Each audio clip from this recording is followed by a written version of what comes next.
I'll call the regular meeting of the Irmo Town Council together and recognize Paul Miller to lead us in the pledge of allegiance from the UK. I pledge allegiance to the flag of the United States of America and to the republic for which it stands, one nation, under God, indivisible, with liberty and justice for all. Bow your heads. Dear Heavenly Father, we thank you for this time that we can gather together as town leaders to make decisions that's important for this town.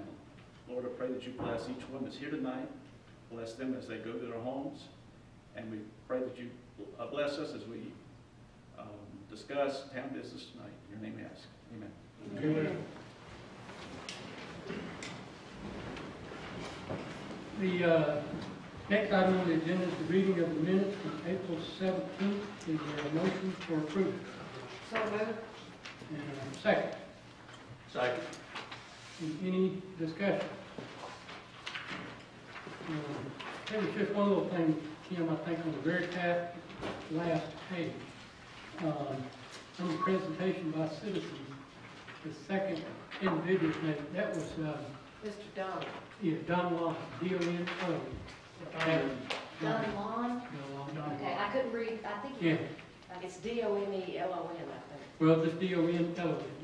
D-O-N-L-O-N? Yeah. Okay. I thought he said Dunham. We knew who you were talking about. Okay, I'll change that, thank you. Anything else? All in favor? Let's go show him. Oh, was that unanimous?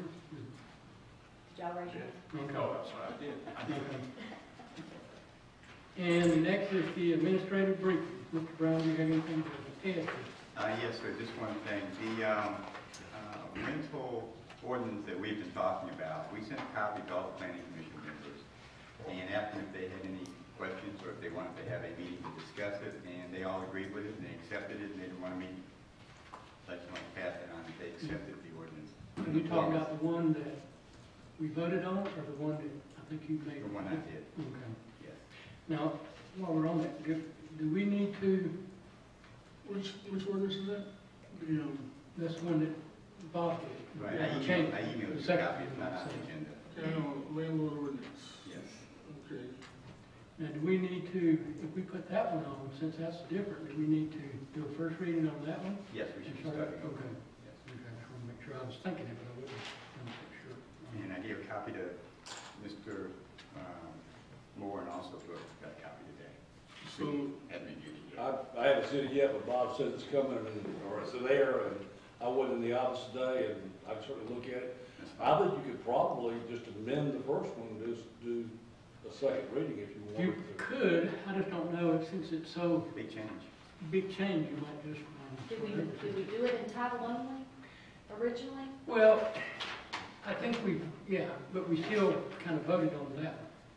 I mean, we Okay, so then we're gonna bring back up 1203 was the original ordinance number for the rental thing, and you all didn't want that.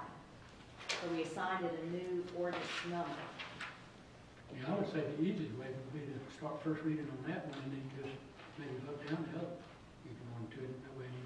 That would clean it, where you Yeah. vote down the other one and then you do first reading. Okay, I'll make sure that's the way. so you want to do first reading of this or second reading?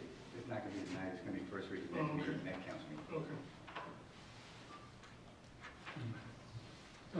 Any other questions of Mr. Brown? And then the next item is receipt of communication. Anything? Anybody? And then next item will be presentation by citizens. And this will be the place where anything that's on our agenda tonight, you can come speak on that. Make sure it's on stuff that's on the agenda. come give us your name and address for the record, and I'll let Kim see if there's some people signed up. And then also, just to make sure when you come, tell us what item you'll be discussing on the agenda, that way we'll know for sure that.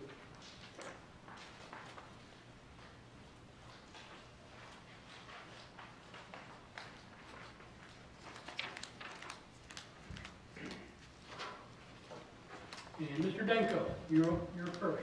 And he's got on here item B, under new business. Honorable Mayor King and members of Irmo Town Council, I wish to express my personal feelings pertaining to item B under new business titled Approval to Raise the Annual Residential Garbage Fee to $180 effective January 1st, 2013. That is on tonight's Irmo Council agenda. May I proceed? Yes. Thank you. As a retiree living on a fixed income, I asked how was the $40 figure increase arrived at? Was it requested by the sanitation provider, or was it an amount set by town council? If the sanitation provider stated the increase is needed due to increase in gasoline prices, will the sanitation company lower the customer sanitation costs if and when gasoline prices hopefully will be reduced? If the cost increase was set by town council, how did town council arrive at the $40 cost figure? We all know that once a rate increase is put in place, the provider will not lower the cost to the customer. Yes, a small increase may be justified, but not a $40 increase. Think about the residents who are going to pay the cost increase. Those working a full-time job will not complain too much, as the $40 will not impact their cost of living too much. But those of us on a fixed income, a $40 increase on any fee increase is a major blow to our financial way of life.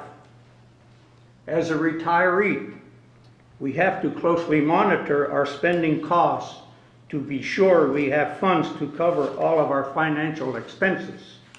We are being faced with water and sewer rate increases, various county and levy increases, as well as state government fee increases. Remember that 50% or maybe more of the town residents are on a fixed income. It is also my understanding that the sanitation provider is considering changing our recycle pickup from a weekly to a bi-monthly pickup program. The sanitation provider wants a rate increase while at the same time reducing their service to us. With the rate increase, will their overall service improve? Mayor King and members of Town Council, a sanitation fee increase may be justified, but not a $40 a year increase. Please consider the residents and their overall financial obligations as you debate and discuss the sanitation rate increase. I thank you for your kind attention to my time and my presentation. Thank you. Thank you. And we'll be discussing that, so you'll hear some of the discussion then as to how that came about. And I'm curious to know what kind of rate increase would be acceptable? Do you have an idea? 20? Is that 40 probably? Okay. I've gotten 3 or 4 emails on it, and from people a little older than me and my age, and it's a big deal to them. So I have to understand that.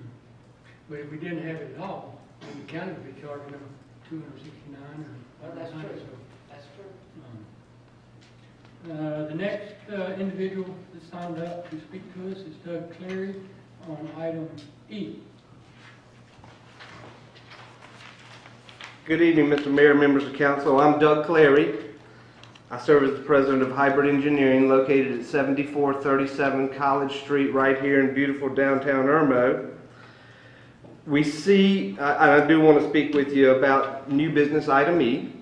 We see on your agenda for tonight's meeting that council will be considering our proposal for the performance of engineering services for the initial phase of the new Irmo Town Park. We're certainly honored that the site that we master planned for the town was selected for the site of the new park, and we appreciate being asked to submit a proposal for this next phase. Our proposal does include a unique suggested scope of professional services and a proposed fee. We understand that the town has solicited at least one other proposal when we would presume that it also includes a suggested scope and a proposed fee. We want to make sure that council understands that engineering is a professional service. It's not unlike the practices of medicine and law and accounting. It's not a commodity like buying papers and pencils. We urge council to give due consideration to qualifications when you deliberate this decision and selection later on in your agenda. We made a conscious effort to locate our offices inside Irmo town limits when we founded our company in 2008. We've endeavored to be a part of the Irmo business community, and we patronize other local businesses on a daily basis. We employ Irmo citizens. This is now our 5th straight year of having an Irmo business license. Our offices are located 450 paces or a good tee shot away from the site of the new Irmo Town Park. We enjoy a multitude of prior successful projects for the town, and we have a design experience with award-winning parks elsewhere in the state. We sure do hope that you will take this into consideration when you make your decision later on tonight. Thank you so much for hearing me. That's everyone that signed up. Is there anyone else to speak to us in regard to anything that's on the agenda tonight? Being none, we'll move to the next item. Under unfinished business, we have the third and final reading of ordinance 1206 within our town code to add amendments to the agenda and also executive session. Is there a motion for third reading? So moved. And is there a second? Second. And is there any discussion? And I think we pretty much already discussed it, and it's a good thing to help clarify. My memory is correct. This was an issue that I asked to be on the agenda. We were kind of chastised at the last meeting because we didn't explain what we were doing. And just for the record, I want to say that this is something that had been on the agenda for many years, and in trying to get our town code specific and up to date, we realized that it didn't spell it out in the town code.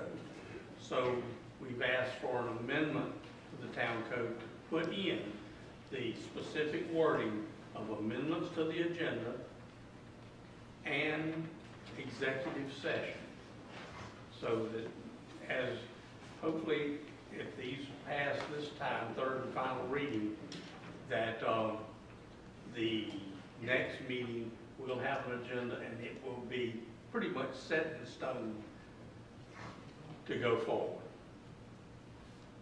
Yeah, I think if y'all pick this agenda up front, it says, our ordinance tells what the order of business we do as far as A, B, C, D, E, F, G, and those 2 items were on there, but they weren't in our book, our ordinance book, so we had to kind of take them off. House clean. Yeah. So all in favor of third and final reading to add those 2 to our ordinance, to add them to our agenda, all in favor, show of hands. And the next item is third and final reading of ordinance 1208 to again amend our Irmo Town Code to add or to replace inauguration meeting with general election. Is there a motion for third reading? So moved. Second. Second. And likewise, this is the house cleaning item so that we don't have to, the word inauguration meeting could mean that we had to go through a lot of procedures that should take place at a general election. And so it's just a housekeeping to clean that up. We never had to do that before, right? I mean, this is all something new because. Well, we've only had one one, what do you call One it, special special election. election other than this one, and I don't know how many years. I mean, I went on a special election, I don't remember going through that. So. I think that was the one we, the great white, Right. when he had to resign That's right. because he moved out of town Yeah. by his job. That's right, that's right. That's right. But our book says after every inauguration meeting, which meant any election, then we had to go through that. Well, my Now it point was, says though, during we didn't do it after that special election, so I don't know. under this special election, we did it because the wording was Yeah. we're correcting that wording, right? Right. So it's specific. And it was probably in there before, maybe everybody agreed or something, I don't know, or who knows. But yeah, so we're just trying to make it, get it the way we want it. Any other discussion? All in favor of third and final reading to add general election and replace inauguration, we show a hand. And the next one is our third and final reading, ordinance 1209, to amend the Irmo Town Code under Mayor Pro Tem to add refusal. Is there a motion for a third and final reading of that? So moved. And is there a second? Second. And any discussion?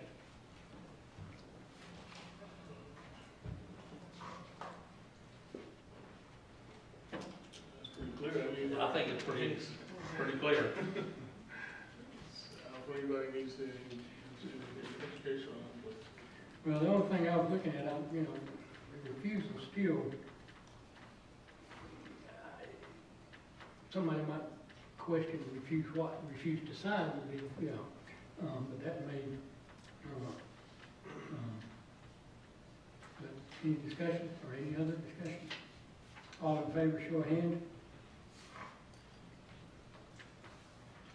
And now to new business, item A, approval to establish a capital project fund to allocate $1 million for the development of a new park. Is there, and I think, is there a motion for discussion or a motion for approval? So moved. Second. I don't know if you want to explain anything as far as what Mr. Millhouse said, why we're doing it this way instead of the other way, just so the public knows, or? Well, they had recommended setting up a separate fund so we could track that $1 million and all the money that's spent for the park. And it would not be included in each annual budget because this fund would be expected to take 2 or 3 years before we actually complete the park. So that way we would not have to be moving money each year, what's left over for the next year and then the next year as we build the park. So it would be a separate standalone fund where we can track exactly what all monies that we're spending are. And if we add it to the budget, then we would basically be showing a $1 million deficit unless we took money out of the general fund. If we didn't spend $1 million, at the end of the year, we'd show a $800,000 surplus or whatever. And then next year, we'd have to add it back into the budget to go that route. So this will make it a whole lot simpler. Okay. Ready for discussion? I just want to be real clear. I got a couple emails questioning we're spending $1 million of the general fund budget on the town park, and I think nothing could be further from the truth. This money was allocated many years ago for the development of Cease Road, which we fought a hard battle to get Cease Road open and met with stonewalling by Richland County, and ultimately they took it off the table. And it sat in limbo as a capital project fund to the point that the auditor says you need to do something with it. So we took it out of that capital project fund. I was asking that it be earmarked again for a specific purpose, like you just described, not in part of our budget, but as a separate entity, so that we could move forward with the town park. However, our plan, and we have been very vocal on with our plan, that we intend to use a large sum of grant money that is specific to the development of the park. We can't use that grant money to offset garbage service. We can't use it to hire more police officers. We can't use it to buy a new air conditioning system for the town hall, or to paint the town hall, or to repair a roof. It would come with specifics for the town park, and that's what we wanted to be able to do. Now, many times with these grants, they require a matching fund, a very small matching fund.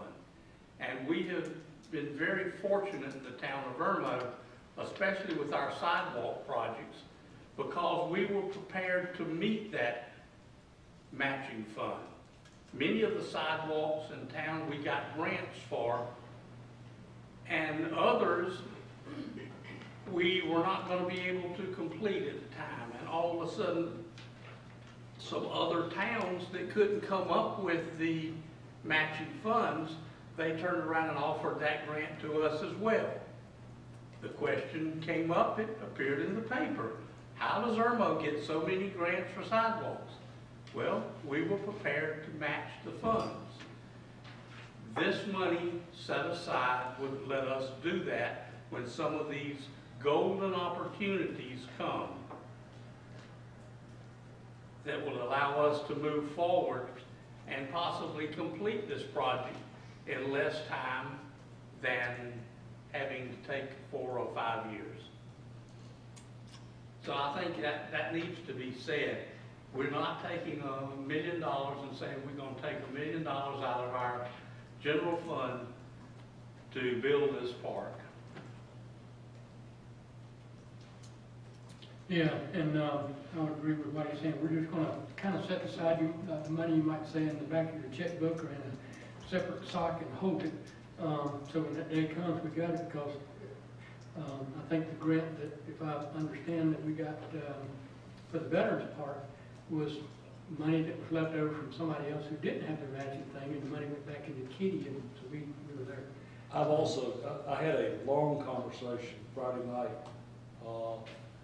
with Senator Cromer, who come to the last council meeting. I wasn't here last council meeting, but I was participating by phone. But I had a long conversation with Senator Ronnie Cromer, who actually learned more about the park at the last council meeting.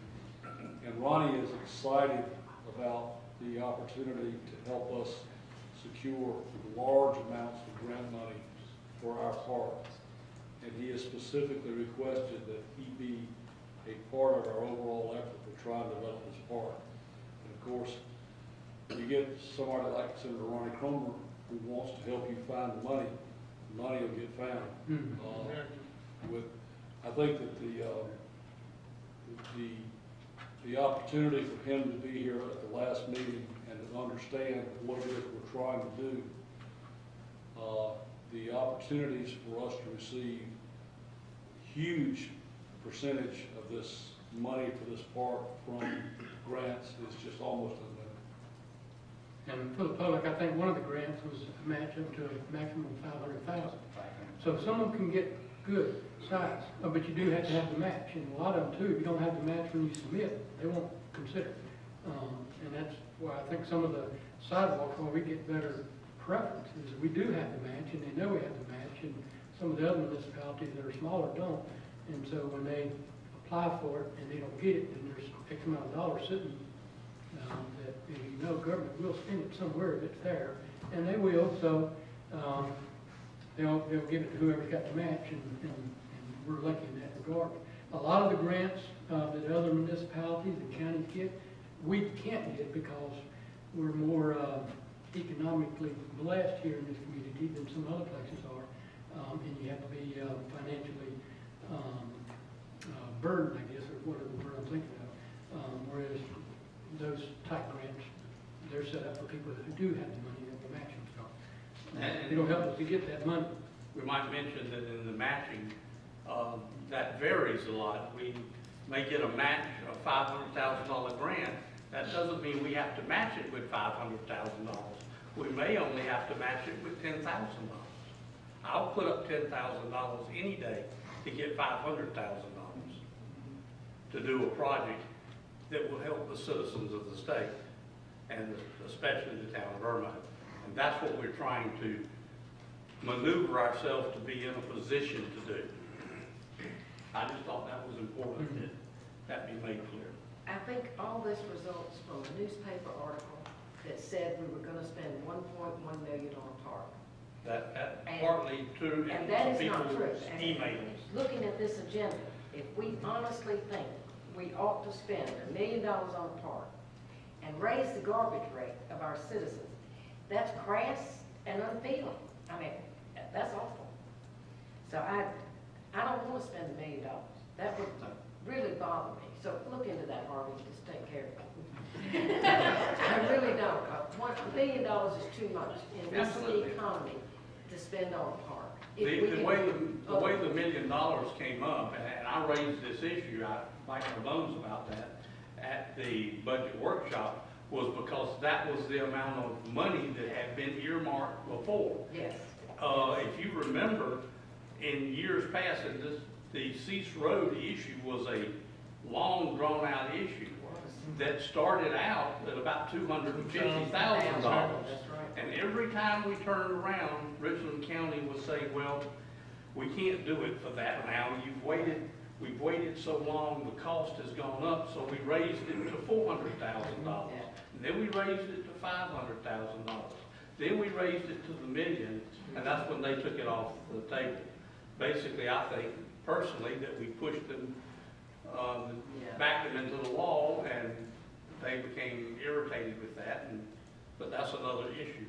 But that was a block of money that was, as the mayor said, was kind of set aside. And our auditor said so that he doesn't have to zing us on something, that we needed to handle that properly. And so we did, and so that's why I asked in that amount, because it was a block. Let's keep it together. But I said at that meeting that I did not anticipate spending $1 million. I don't either. Also, I'd like to throw in my 2 cents here and say that, listen, this project is not going to be a unilateral project by the town of Irmo. I guarantee you that we're going to get the Arbor Day Committee, we're going to get the Chamber of Commerce, and we're going to get the Orchestra Committee, and whoever else wants to chime in and pitch in and contribute to the park project to come and work with us on this. So I guarantee you, when we put that $1 million aside, just like you said, it's a cushion out there, so we can respond to these grants that we need to. But I guarantee you, when all the smoke clears, it's going to come in way under $1 million that out of our town budget, if you will, has spent for a park. And we're going to have $1 million park out there, and it's going to be the jewel of Irmo, South Carolina. And I'll be proud to be on council and say that I was part of that project and getting that done. But, you know, I'm coming to you guys, Arbor Day, Chamber, Orchestra Committee. You guys are not immune from it. You know, you will be called to be tasked to help us out and get this done. So I just want everybody to know that also. Any other discussion? All in favor? And next item is the approval to raise the annual residential garbage fee to $180. Is there a motion? So moved. Second. And discussion?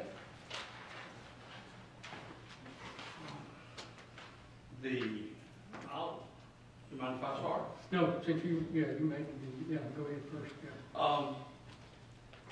The 180 fee came about because we've been, and I'm gonna have to yield to the town administrator to verify my timeline, but it's been 10 years since we've had a rate increase. Now, I want to be very clear. It has been 10 years since the citizenry of Irmo has experienced a rate increase. It has not been 10 years since the town of Irmo has experienced the rate increase. But we have subsidized that and absorbed that because we had a little rainy day fund.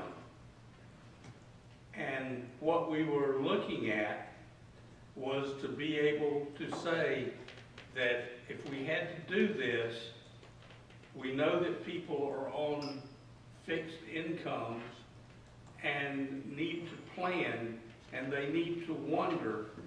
We wanted to eliminate the need for them to wonder every year, well, wonder if my garbage service is going up. That by doing this, we would be able to absorb any future increases by our contract over the next 8 to 10 years and make it a very stable number. One of the issues that, if any of you have ever been to our budget workshops, I raise the issue every year because having been on council probably longer now than anyone else, I have experienced times when we thought we had a balanced budget and get to the last week of the budget and have our health insurance go up 10% when they were telling us the whole time, oh, that's not going to happen. Everything is stable. So I understand when those things jump up, and those were very large things. We used to have that with the garbage service. Every year there was, you could watch the calendar. Towards the end of the contract, the services got lousy, and then they came with a rate increase, and this will correct that poor service and let us get new equipment, so forth. So we looked at taking some funds and trying to absorb that, and we have been able to do that for the last 10 years. It has come to the point that we can't do that again this year. And so we had to look at an increase, and that was the focus. Not just speaking to Mr. Danko, but to everyone, was how can we do this and have a stabilized figure and still be less than anybody around for not just this year, but for the next 10 years. And that's how I remember it as we discussed it. We also talked about recycling, beefing up our recycling efforts.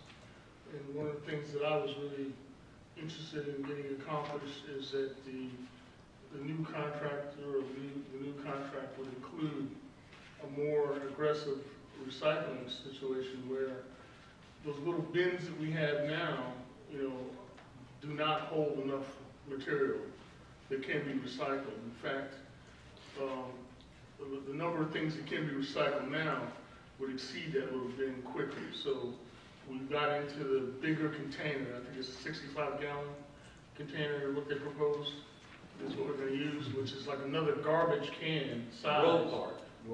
Roll cart. And that would be big enough to hold a lot more material that can be recycled. Now, hopefully, we can educate our citizens or our town members and say, look, what you were recycling before, you probably were throwing out in the garbage can. Let's try to put that in the recycling bin and then reduce the number of stuff that goes into the garbage bin, if you will, flat out trash. Now, I know it's a theory in practice, but I hope that we could have an aggressive enough campaign or an aggressive enough program where we can educate folks and say, hey, we can cut the number of trash we're throwing out by increasing the number of recycling bins, so hence you don't need to be picked up every week. That's why the twice-a-week schedule would work out. At the same time, you'll be recycling more things instead of going to the landfill, will go to into new products and stuff and helping our environment. This is something that we can do. It's something that we can mandate our garbage provider to do. And so part of that new contract would be to do that new service for us. Now, as far as the $40 fee, or actually $36 and change, $3 a month is not a big increase to a lot of people. And I hear folks say that, oh, we're on a fixed income, we can't afford that. But I sit back and wonder though, for the last 10 years, the town has been aggressive enough to absorb those increases and not pass it directly on to the citizens. And I think we've done a good job at that. As a matter of fact, I know we have, because I'm in the city of Columbia, and my water rates and garbage rates have gone up every year since I've been there. And I've been there for 15 years doing business in the city of Columbia. But I was hoping that, you know, the $3, that's why I agreed to the $40 increase or the $36 increase. The $3 a month wouldn't break anybody's budget, especially in light of what's been happening with the cost of goods and services lately. I mean, what you paid for gas a year ago, I'm sure you're paying more now. What you paid for fill up your truck a year ago or fill up your car a year ago, you're paying more now. $3 a month wasn't that way out of that ballpark if I saw it. Now you said you had some people that they talked to you and said that they thought $20 would be a more appropriate figure. And I said, okay, that's $1.50. So that's $1.50 a month. I mean, hey, you know, even that is, it doesn't seem like that's outrageous an amount.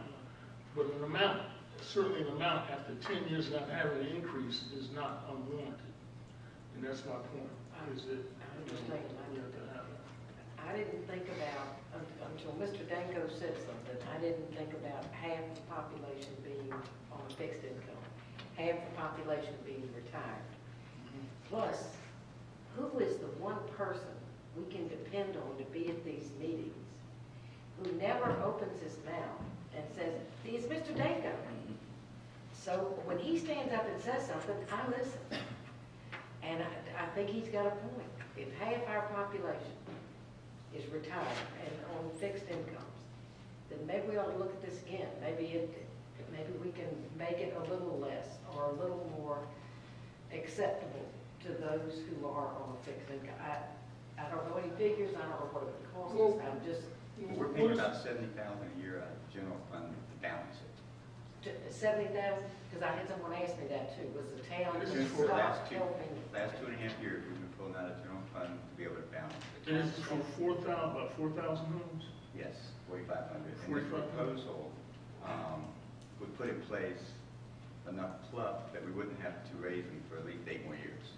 We know that because we have contract garbage folks, and we know what their percentage of increase is going to be each year, and we built that in, so we won't have to pass anything back onto the resident for at least 8 years, and then we'll have to look at it again. What is it, about $13 a household we charge us now? 1310. 1310, but yeah, but it's going down a little bit because we're getting the recycle bin. It's going to go down like 12. So they're going to pick it up every 2 weeks, right? I'm sorry? They're only going to pick up the recycle bin every 2 weeks? Because they're so big. Okay. I mean, it's almost And decided double that- did. Right, and it's a roll car, so it'll be easy to move, and we don't think it's going to be able to get filled up in a week. I mean, that was the whole concept. I mean, Yeah. people Unless fill you're them up. running a business out of your house. You're right. No, shit. Okay, so we got the price of basically $13 a house, got 4,500 homes. And we're kicking in, like you said, 70,000 out of our general fund. Well, Out of out of reserve. out of the garbage reserve, sanitation reserve. Right. And one thing too, and let me kind of add this too, you know, we can do what the county does, which is set our rate at what it is, and every year go up based on the contract. Right now, if I'm reading this correctly, we're paying $13.10 to the garbage company per home. We're only collecting $11.70 per home. And what we did years ago was set that rate at a rate that for the next 10 years we wouldn't have to adjust. Like the counties, for instance, they don't do that. Every year it goes up. And like our contract can go up a maximum of 3% a year. That's what they can charge us more per home is 3%. The cost of living, whatever that is, up to 3%. And we have two choices. One is to take money out of the general fund and pay the difference. The other one is to charge the resident what they charge us. Every year we do the billing. So you'd see it go up every year. And we've been doing that for the past 10 years. You would have seen it go from I think years ago when the town did it, we were actually paying $10.20, and they were actually charging $11.70. And we changed the contract, or changed the amount we charged the resident to a flat fee, so for the next 10 years, so it wouldn't have to go up every year. And every year you paid more money, and it went into account. And then after that got ate up, then we started paying out of that account, the reserve that got built up. But now that reserve has got empty, and what they said we're paying about $70,000 out of that reserve now. I think by the end of the year, it's going to be empty. We would have to take it out of general fund. So we have a choice of either go up on the rate and charge whatever they charge us and pass it on, or not do it at all, which is an option. And then let the county, right now Richmond County is charging $267 a year, and unincorporated Lexington County is charging $190. So if we didn't do a contract as a resident, you would either, depending on what county you live on, pay $190, and that's what you've been paying, say, last year or this year, or $267. But by the town coming together, and our homes are a whole lot more denser and closer together, we can actually get a separate contract with them and get a better rate, pass that on to the resident, and do it for $180 a year. And it would stay that way most likely for about 10 years. And you wouldn't see it go up at all. Yes, it's an increase, but it's been artificially kind of low for the past 4 or 5 years. It was artificially high for the first 4 or 5 years. And that has kept it at the same rate. And I think too, that, you know, I own a business and I'm not retired. And I'm guaranteed my income is not fixed. And it's gone down. It's gone down the last 3 or 4 years. Last year was the first year it went up. This year, I have no idea. I mean, it's up and down, back and forth. I wished it was fixed. I wish I could fix it at a dollar amount and say, this is what it's going to be. And I know Harvey here works, and it's a fixed income because they ain't done raises for a while. And I think a lot of our employees are kind of on fixed income because we haven't done raises that much for a while. And I recognize that's, you know, we got to look at, yes, I mean, the garbage service costs X amount of dollars for them to pick it up. And it can go up 3% a year. We can either charge that to everybody, or we can set it at one rate and try to keep it the same for 10 years. And then they don't have to see another rate increase once they get the initial $40 a year, which is about $3 and something a month or whatever. Well, I mean, we're talking about $13.10 that we're charging per home, right? That they're charging us right now. Right. They're only charging $11.70 right No. now. And we're collecting. What are we gonna charge them in the future? I think it was 15. It's 15. 15, yeah, okay, I'm sorry. Okay, so we wanna go to $15 that the town is gonna charge residents. Right. Okay, so what if we looked at the cost of the service? I mean, we haven't put it out to bid to see if there's any better services or cheaper services we can get from anybody. No, we haven't. I mean, that's one way to look at it, a way to save some money or look at the cost, potential cost savings. Well, I think you have to look at what other municipalities that have had to put it out to bid more recently, like Forest Acres, they're now at $291.70 a year. West Columbia's at $264.71 a year. Chapin is $191. Camden is $231. You've already given the unincorporated Richmond County is $267, and unincorporated Lexington County is $191. And those two really are our most, I would say, competitors, but if we didn't have it at all, that's what our residents would be paying. Yeah, it's the county rate. And, you know, another thing I think we have to look at is, from my standpoint, what I'm hearing is that garbage service is better today than it has been in past years. We do have a new owner now. Advanced Disposal bought it from Southland Sanitation, who bought it from BFI. And each time it has gotten better service. They've come in with newer equipment.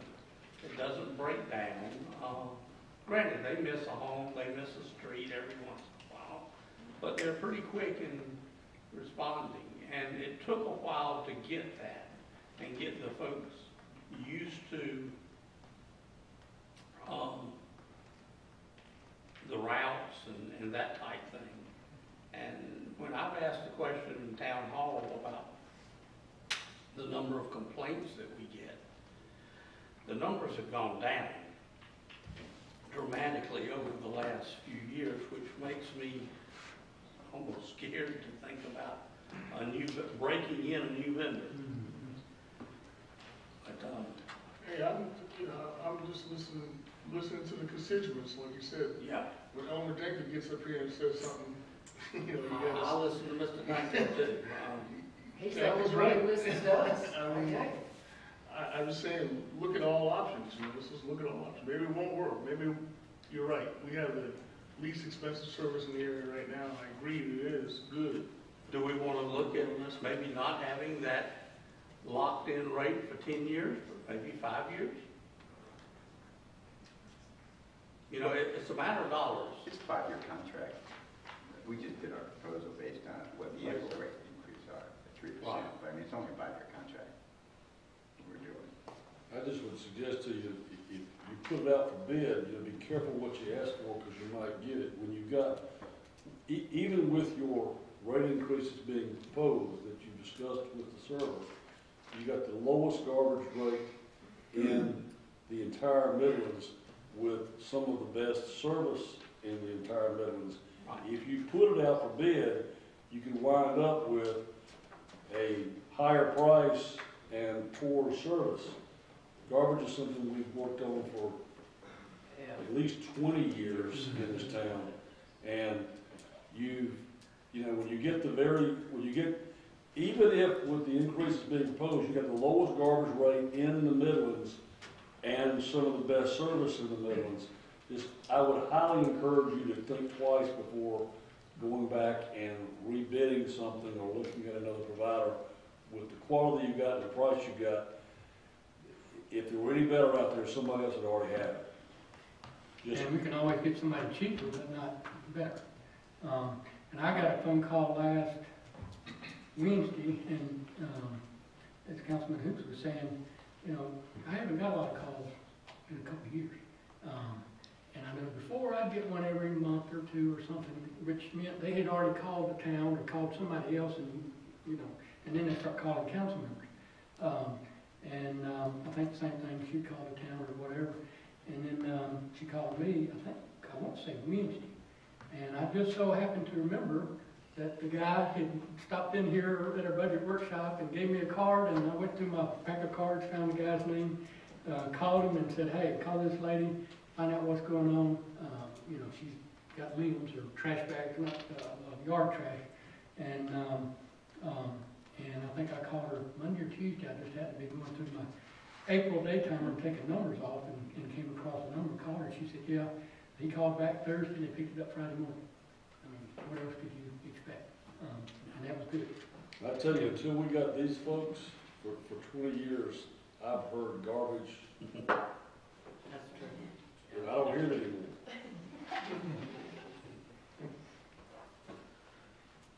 So, any more discussion? And just to throw out, Kathy, because I know you're concerned, part of the increase also the big roll carts for recycling.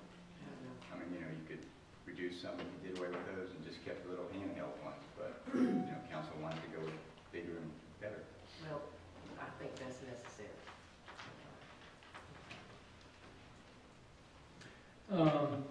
Any more discussion from anyone? All in favor of the approval to raise the annual garbage fee to $180, do so with show of hands. And all opposed?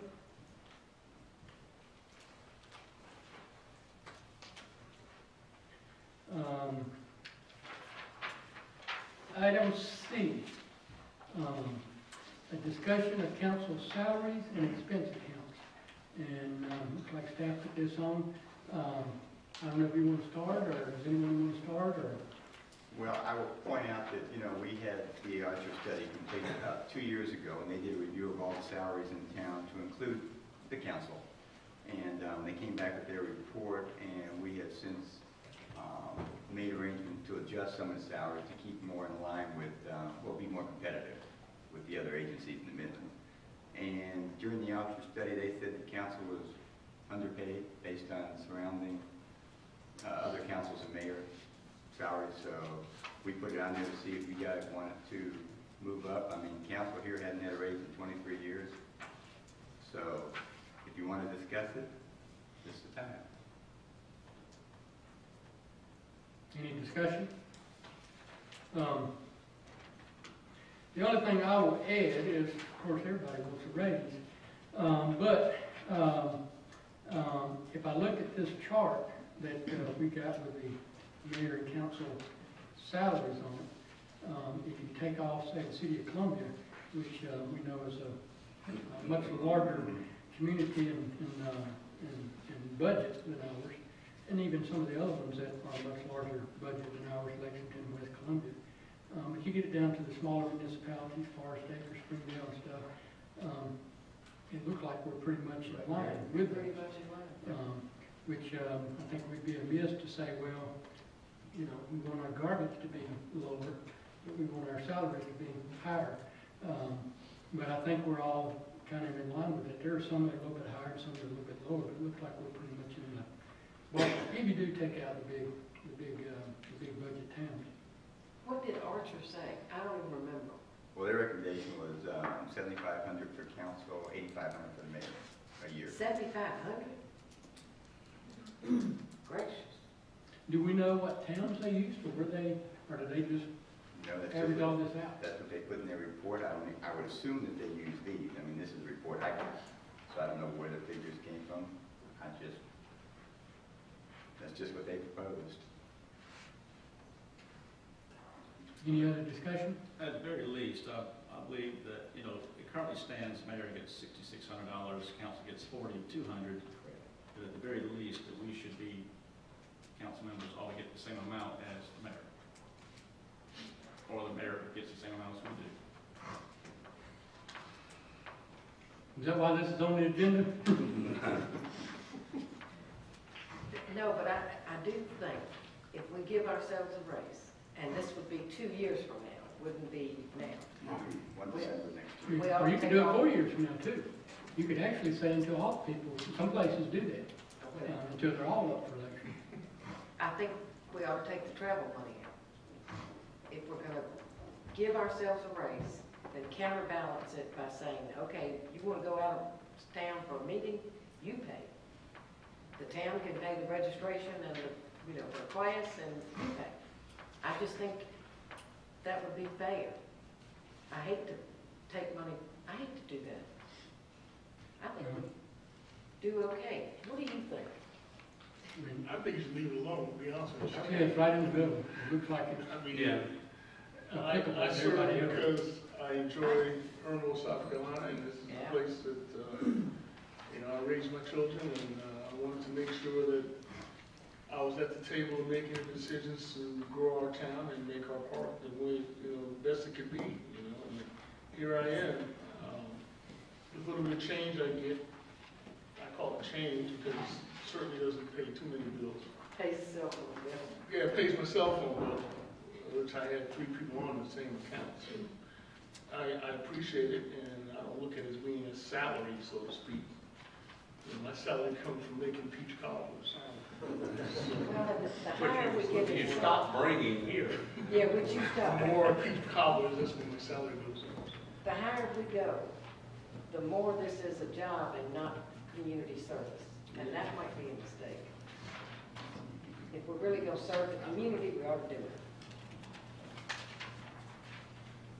Any other I mean, if discussion? is there a need? I mean, does anybody have any pressing expenses that you want to get covered through some kind of I don't know, expense account or something? I don't know of any, because I mean, like I said, since I've gotten the iPad, all my technology has gone through this thing now. And that's probably the best move I could have made, because now I don't have to worry about emails and having an email account or having a Bell South account anymore. I got this thing, and I can get all my emails through here, so. We can't hide from Bob any longer. Right. I mean, he can find me, you know. And And I mean, the whole public knows on our email accounts, Yeah. so they can reach us. And I get emails on the weekends, so that's a good thing. Wow.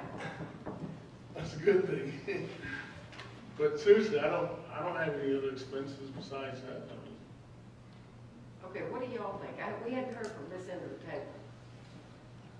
Well, Paul had made his comment. I have discouraged it over the years. Again, I felt like it's part of being public service. I just thought that it needed to be at least looked at or discussed, because we discussed the Archer study to try to bring our employees. You know, the citizens elect us to be here, and we try to hire employees, and when we get good ones, we want to keep them, and we want to pay them competitively so that they aren't constantly leaving us. And I think when you look around the town, you can see that with the landscaping that goes on, and the beautification, and the police department, stability there. But that was just the only part of the Archer study that we had not looked at or discussed.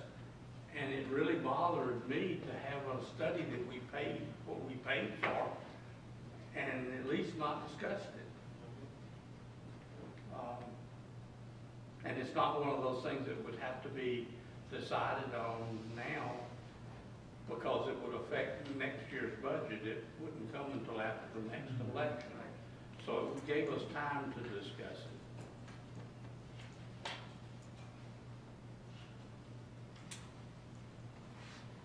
So, any other discussion?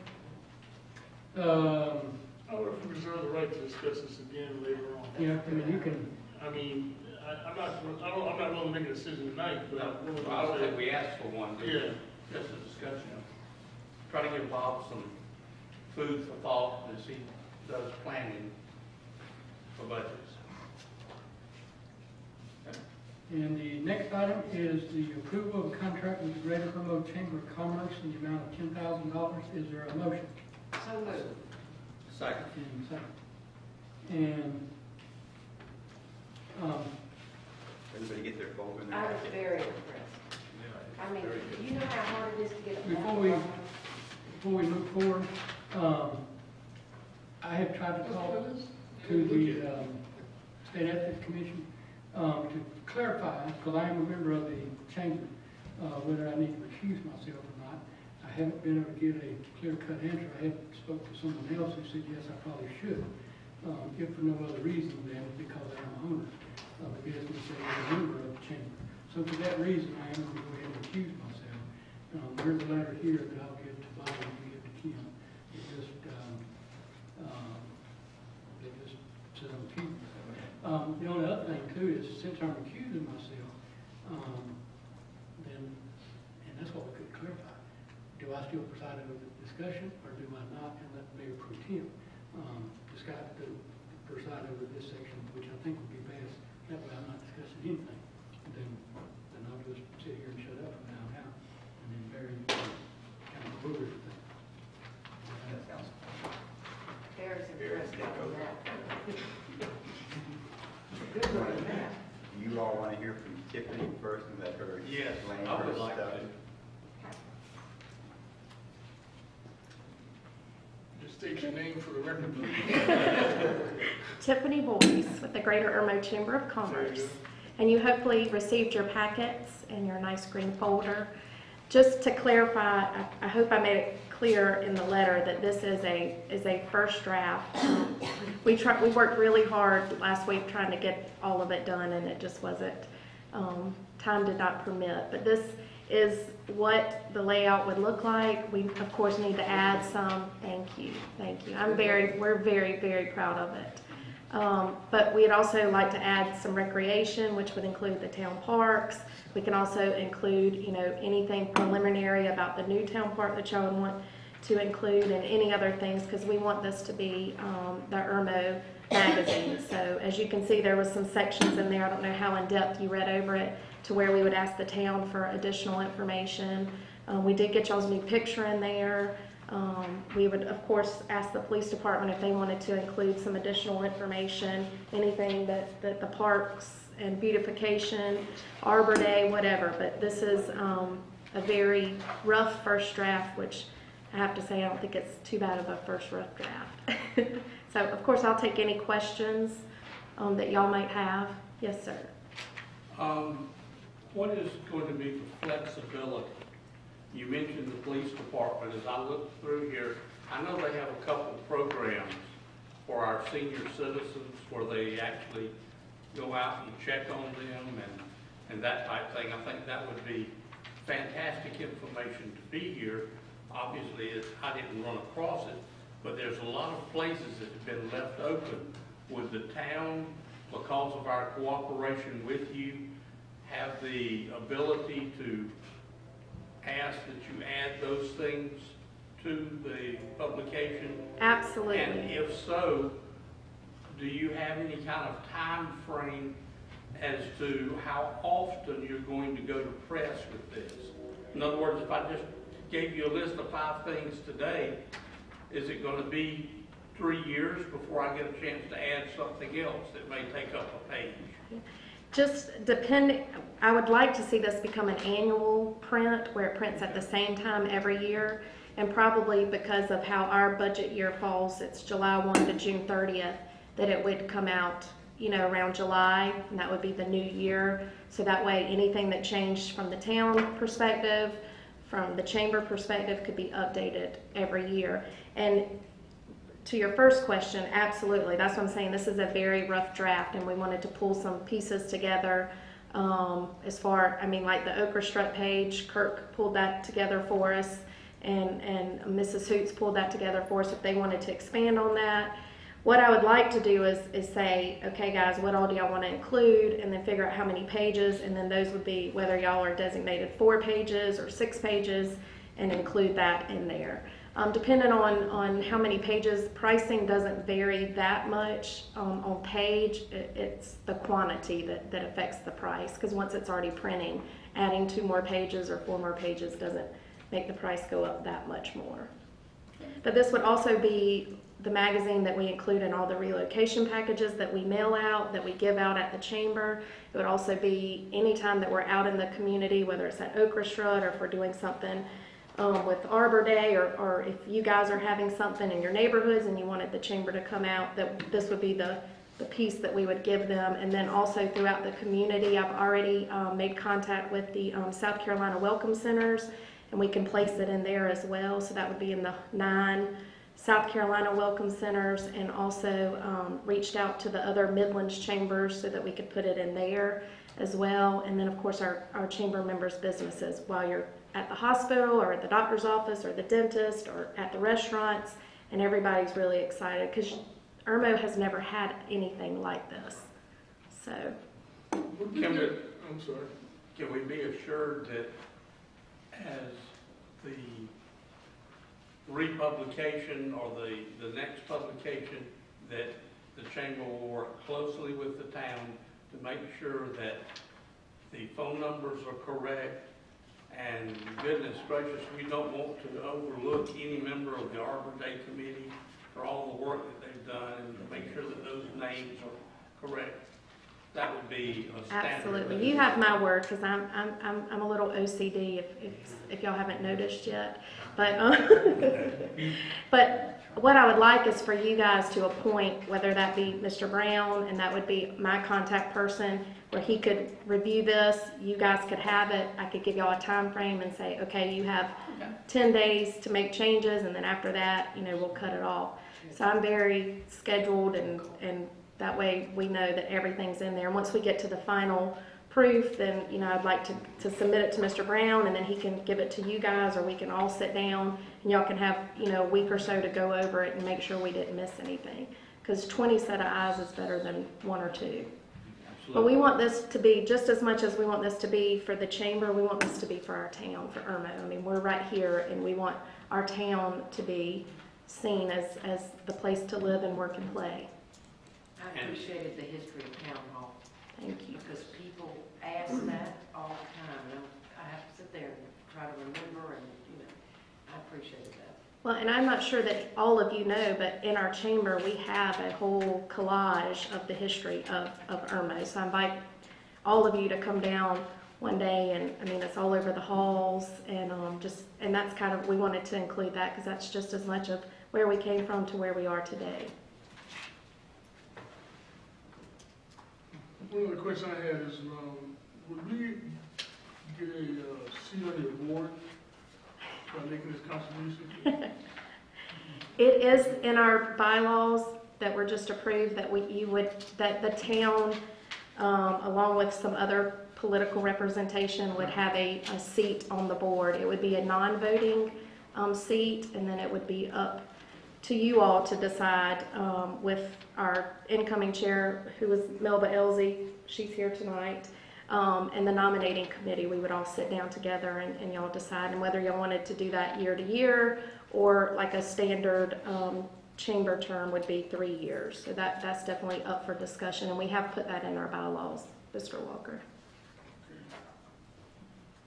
I think all of us ought to go to one of your meetings every 6 months. Just so we know what's going on.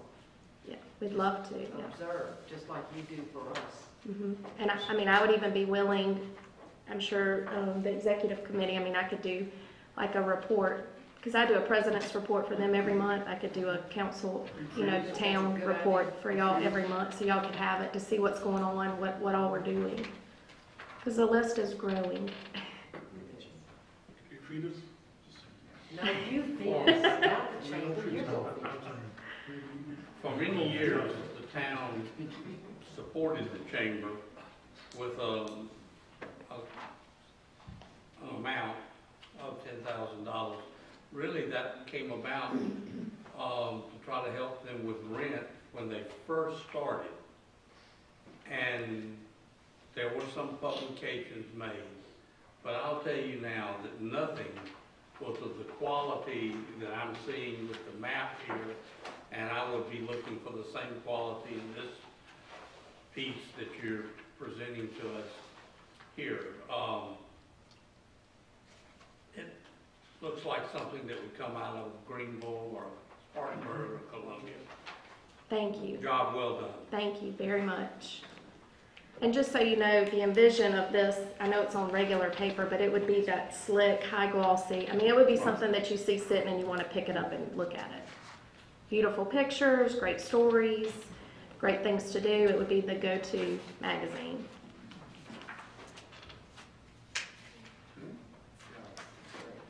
Any more discussion? No? Well, Thank you, y'all. Ms. Thank you very much. Thank y'all. Yield the meeting back over to Mayor King. No, you can't. I can't? You gotta vote or something. Oh, well, we don't have to vote. Oh, yeah, we do. Can we vote? I'm sorry. Yes, we do. We got carried away. Okay. Well, do I have a motion to accept this contract and vote on it? Is there a motion for the affirmative? I saw you are. And I think I second it. Second it? Okay, great. Well, I'll show by all in favor of this, raise your hand. 5, 4 to, I guess, nothing. 4 to all. It's I unanimous. think the record would just state that the mayor had asked to be recused, and Okay, recused himself. all right. So it, done. Next item on the agenda is the approval of the contract for engineering services for phase 1 of the town park. And we have 2 different companies, and anyone can make a motion for either one or both, and you can discuss it or however you want to do that. Is there a motion for approval of a contract, let's say, for engineering services? I would make a motion that we approve a contract for phase 1 of the town park, and I'm going to ask town administrator again to give us all exactly what is encompassed in the phase 1. Is there a second? Second. And I'll recognize Harvey first, since he made the motion. If he'd like to go first, and then Kathy, if she'd like to go. Well, I think that I'm ready to move forward with the next phase. And as I understand it, we're talking about surveying, clearing the property, and I don't mean cutting every tree down, but doing a tree survey and probably getting rid of pine trees, things that storms blow down. Identify all of our grand trees, do a topographical survey so that we know the lie of the land. And then I think that, as my understanding, that phase 2 would pick up kind of where we want things. Phase 1 would still include getting all the permits, and that's going to take time too. Getting the permits and clearances to do everything. And when phase 1 is completed, based upon this contract, I would envision council, the orchestra, the chamber, the Arbor Day committee could meet out there and walk this property. You can't do it now. It's like throwing the rabbit in the briar patch right now. But it would be capable of us all walking and saying, gee, wouldn't an amphitheater look nice here? Or wouldn't, a pond look nice here? Or we don't want a pond there. That type thing that we could all walk it. That's my vision of what the phase 1 would be. Am I correct? It would be possibly getting the road identified where the road's going to be. That's kind of important stuff before we actually do a lot of construction out there. My next issue is we have 2 very dependable engineering firms that has both done work for us in the past and both helped us with coming up with the choice, this 14 plus acres being our choice. They were both paid for their work. They both did extremely good work. It was a little one-sided in one had 4 acres to work with, the other one had 14 acres to work with. But that was the draw of the straws, and however it came out, I don't know there. But both of them were very good, and I would like to see us move forward with one or the other, and then we would do phase 2 pretty much the same way as I envision it, unless council can tell me something different. And I'll shut up. Captain, I have you the can same take it on. thoughts, yeah, I have the same thoughts.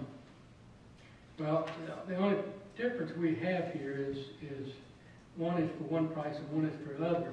I think on that sheet that Bob put in our program, and for all in the public, one is from Dennis Corporation for the amount of $15,960, and one is for our hybrid engineering in the amount of $16,350.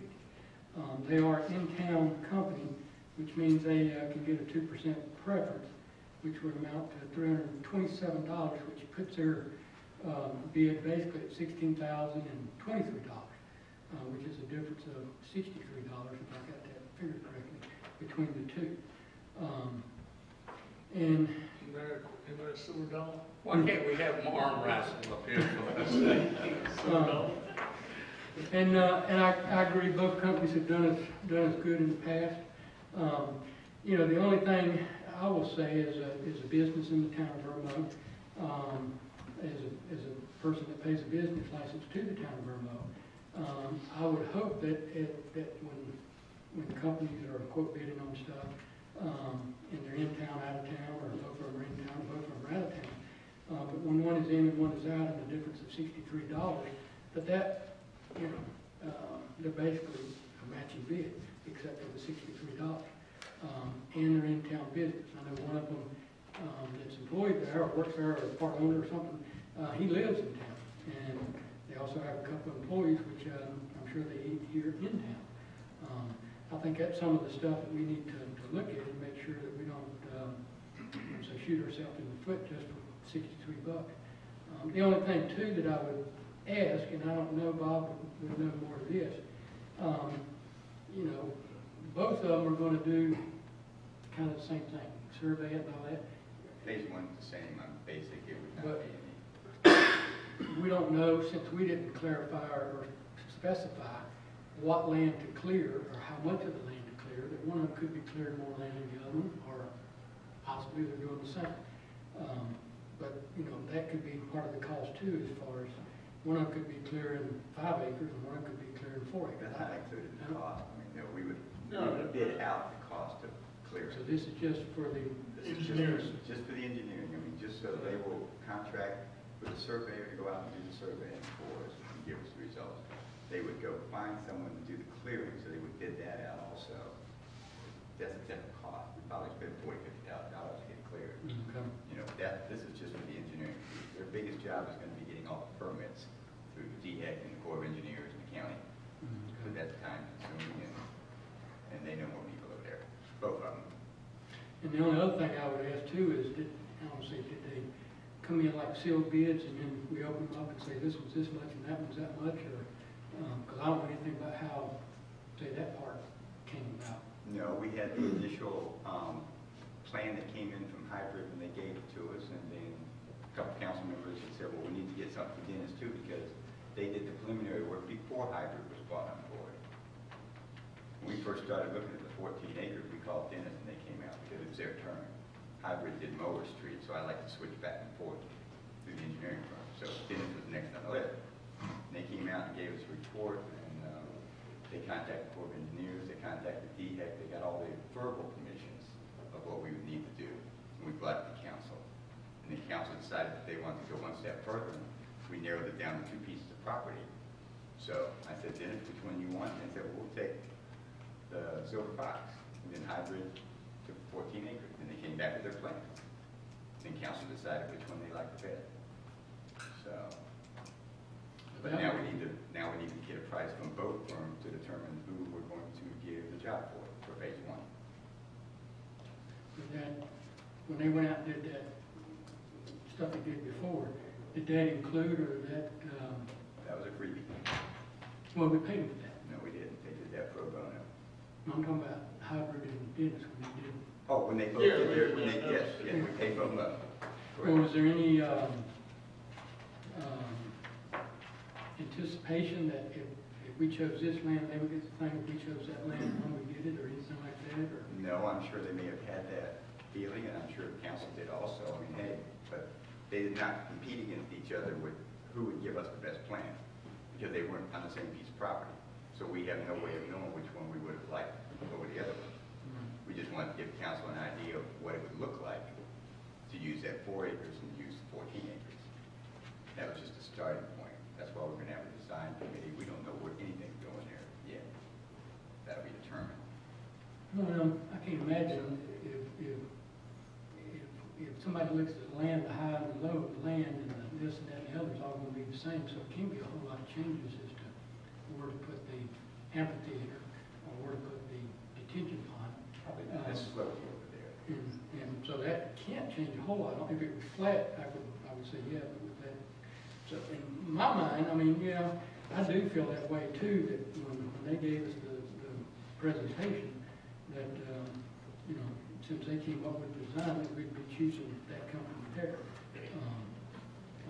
I was just a little bit surprised that we were going to get it back out after that. And I guess I'm a little bit, based on what you just said, that we got it from one company and then we decided to get it from another company. That the other company's bid is just a little bit lower than the first company's bid. Being in the phone business years ago, we were always very concerned about bids. It just kind of, I could see a citizen or somebody asking about that. So I don't know. I mean, I don't know if we give it to one or the other, or start over, or just give it to one or the other. I mean, well, I'm just saying, I like Hybrid Engineer because they are in-town business. To me, that's a you know, $63 to go with an out-of-town company, to me, is a slap in the face for an Irmo business. I would be offended as an Irmo business owner, and I'm sure it's your business if they gave it to somebody out of town over $20 for some kind of catering thing that, you know. How many projects has Dennis Corporation or hybrid done in the town? Well, they both built the road, and Hybrid done 2 sidewalks, Dennis has done 5 sidewalks projects. So one's done 6 projects, one's done 3.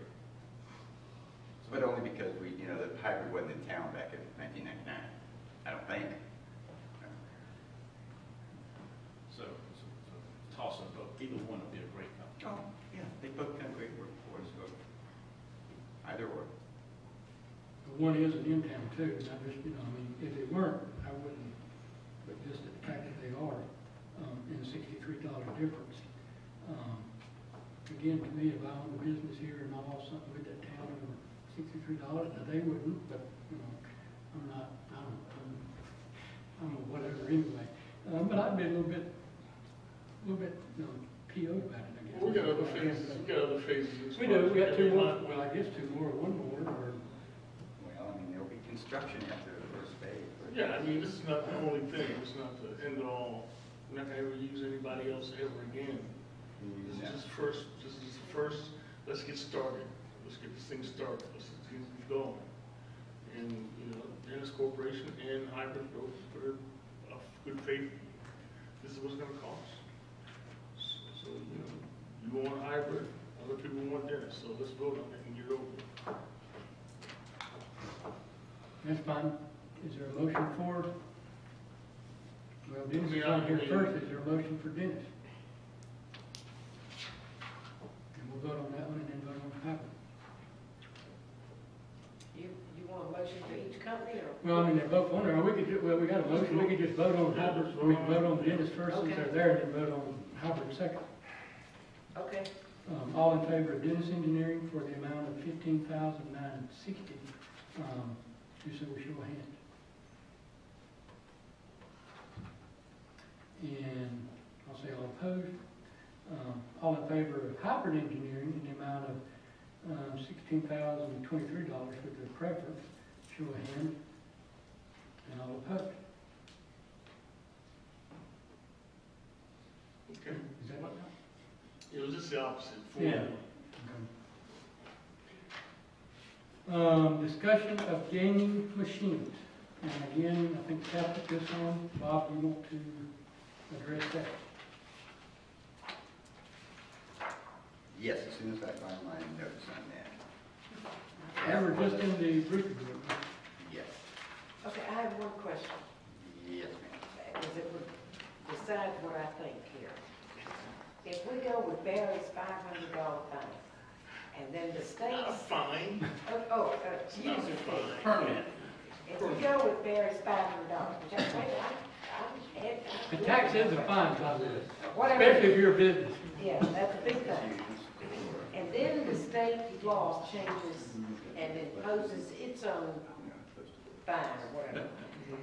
Do we have to give back the $500 we collected in the interim before the state decided what it was going to do? I don't think so. The only thing is if they change the law that said the fine or the fee or whatever is going to be $1,000, and they want it, then they would turn around and charge them $1,000, and we wouldn't get anything. Or Okay.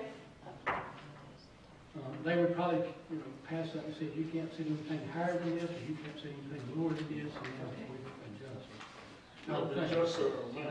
Yeah, just the amount. Right. And we wouldn't give them a refund because they didn't have a law back then, and we did, and they did. I was leaning toward a moratorium until the state decided what it was going to do. But it may never decide. Exactly. I mean, it could be forever. Well, That was the purpose of the moratorium, and that was recommended by both the Municipal Association and Mr. Moore. It was? Well, it was, because we have to abide by the state law. Okay. And whatever that may be. whether they make a decision anytime soon or not is anyone's guess.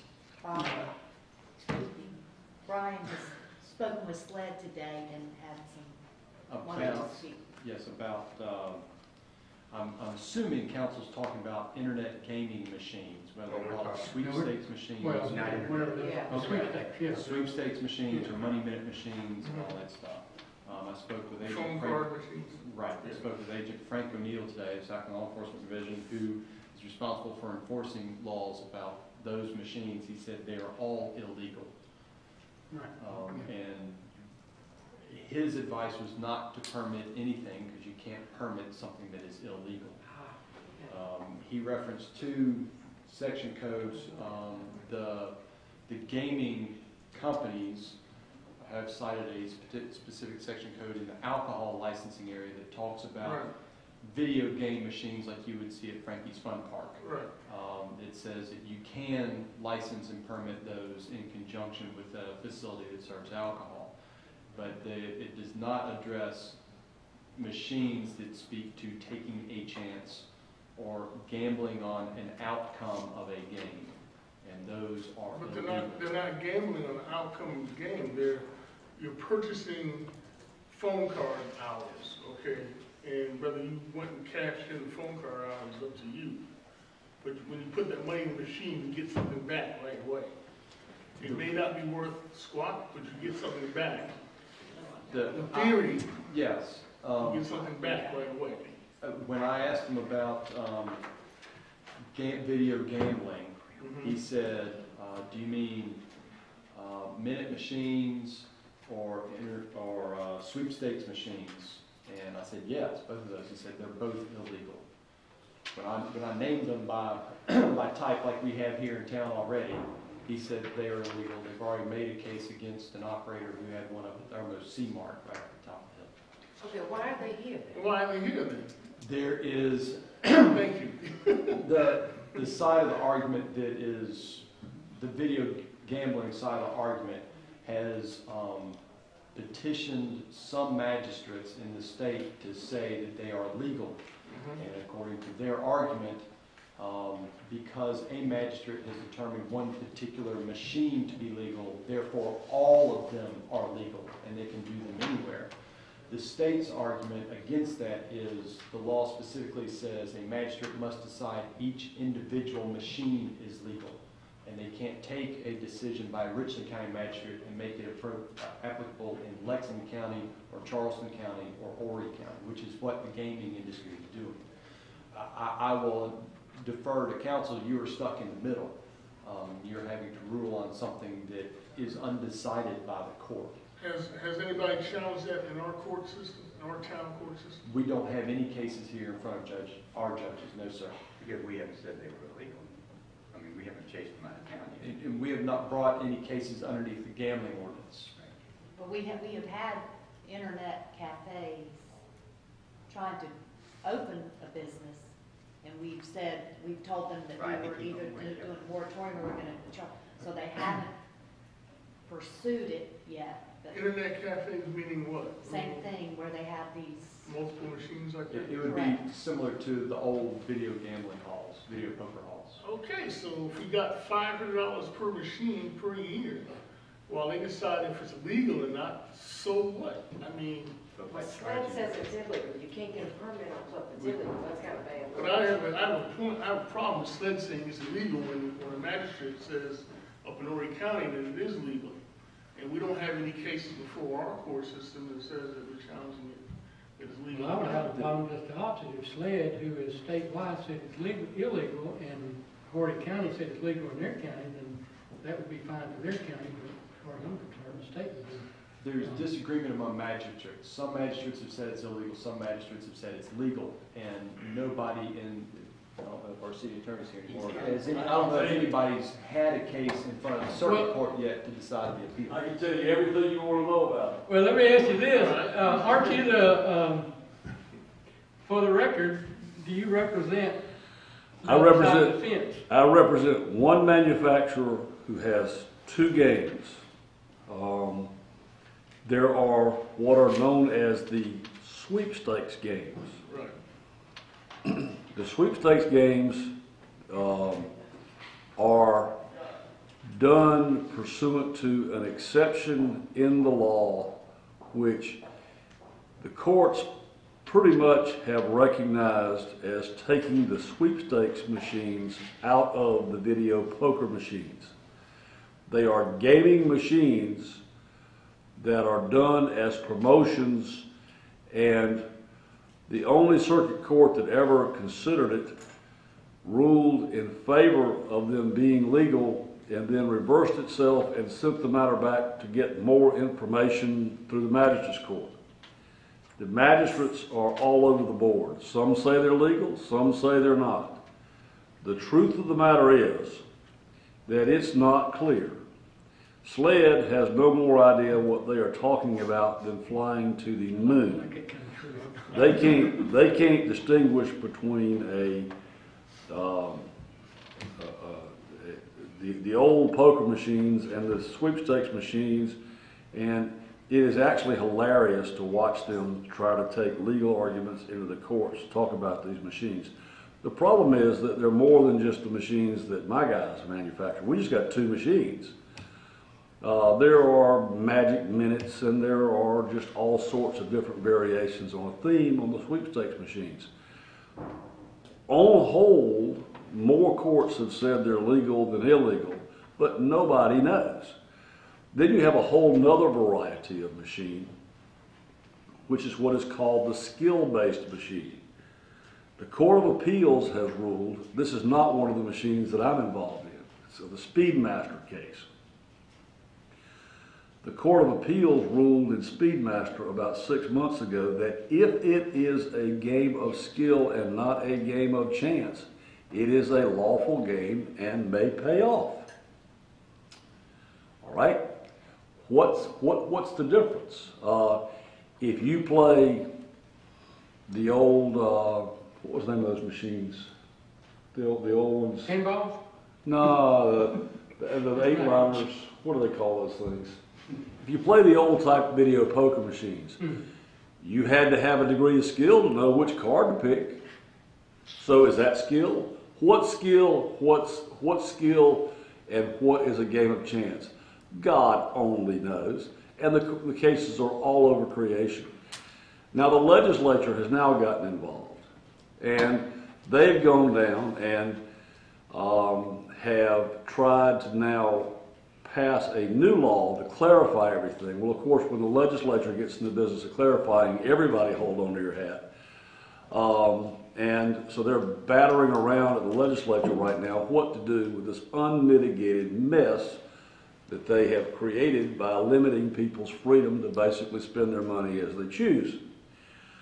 So what's happened is, as I understand it, again, I have somewhat of a vested interest since I represent the manufacturer of a grand total of 2 machines.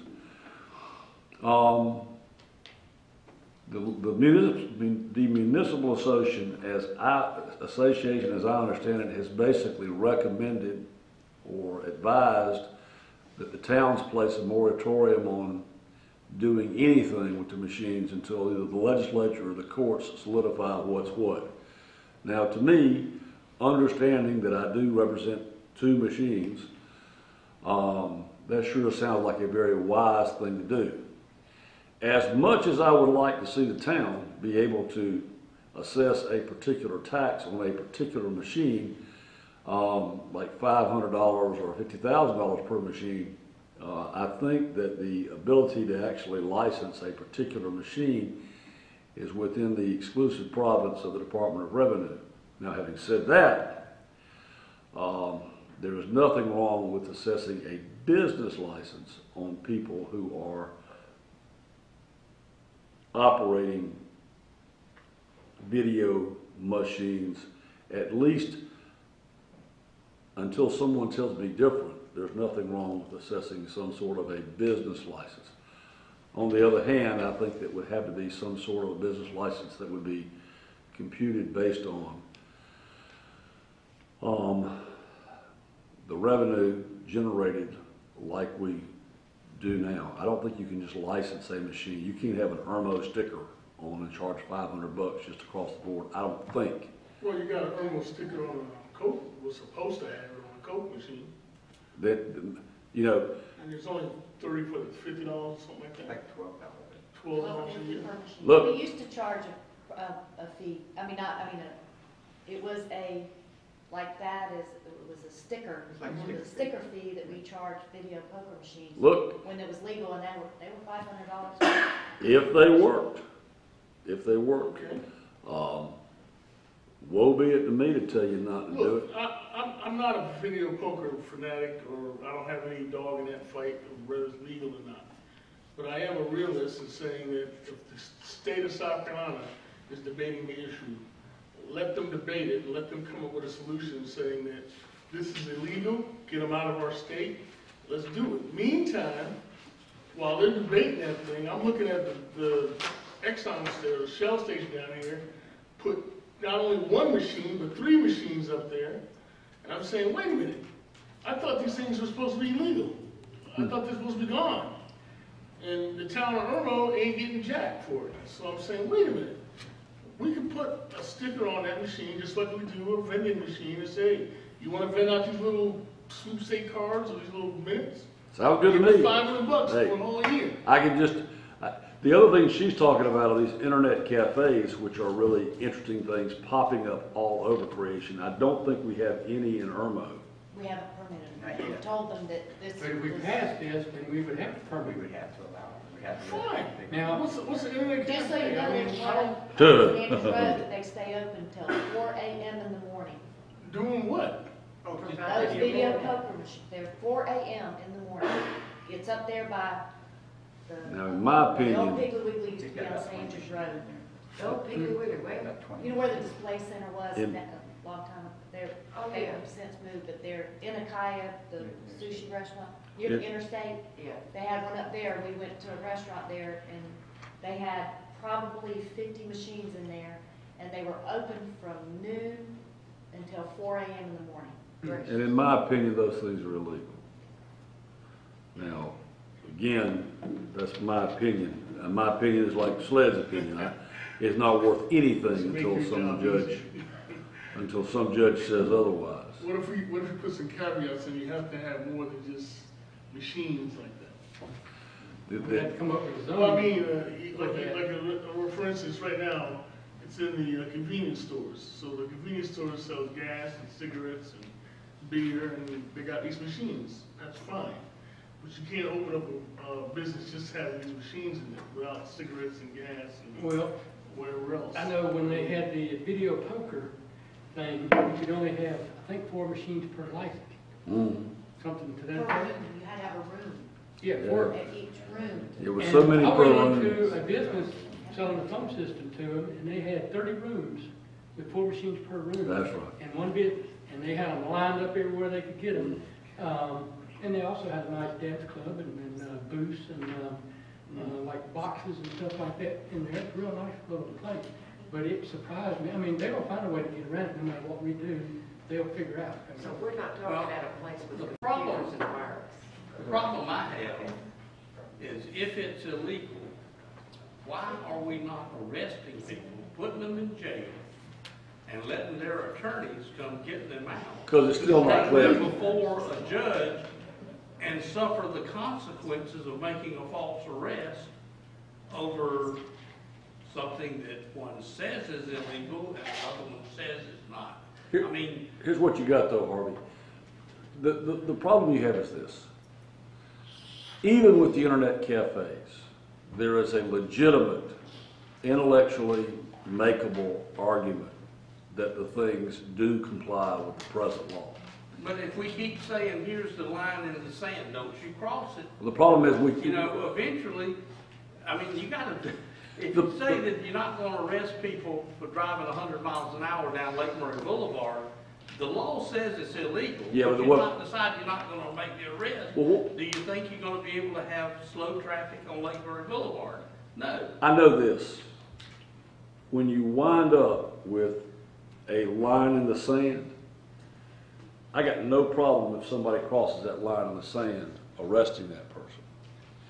But what happens when there ain't no clearly demarked line? If I start arresting people, if he starts arresting people for something he's not convinced is illegal, then we start engaging in a chilling effect on people's rights. You know, we expect our citizens to obey the law, but we also need to expect law enforcement to obey the law. And we tell our law enforcement that we don't want them to make a case unless it's a good case. If Brian Buck tells me, and if Jake Moore tells you, I can't tell where that line is. To me, the better part of the way to do law enforcement is, it ain't our job to say where the line is. Leave it alone. Leave it alone. And that's what Bob's telling you that the municipal association is saying, and that's what I think we ought to do. Now, whether we charge them as far as a fee, if we can make some money with it, that's okay by me. I got no problem with that. But now, if SLED says that it is illegal. The heck with SLED. They don't know what they're talking about. Well, SLED is wrong. They don't know what they're doing. If they say it is illegal, they have the right to come into our town and make a case. And if SLED wants to make a case, fine. Let them. SLED can come and make a case all they want to. But I don't want, at least from my standpoint, if I'm recommending to you, if I'm advising you, if SLED wants to come here and make their cases, that's SLED's business. But I don't want to have Brian Buck and the Irmo Police Department chasing around lawfully, people trying to engage lawfully in lawful activities. And here's the deal too, this is offensive as heck. When you take a guy like the little guy I represent, and we're a small piece of the market. We come into South Carolina and we say, okay, we got a machine we think is lawful, and we don't want to expose people to arrests. Would you look at this machine, comment on us, and tell us whether you think it's legal or illegal? They'll tell you, we even tell you squat. You put it out there and run the risk of being arrested, and and we'll arrest you and take your machines, and then we'll let the court decide. That ain't right. No. And that's exactly what SLED's doing, and it's absolutely wrong. And you know, you go to them and you say, my God, this is America. People have got a right to know where the line in the sand is. You tell me not to cross the line in the sand, and then you won't tell me where the line is. You show me where the line is, and then we're okay.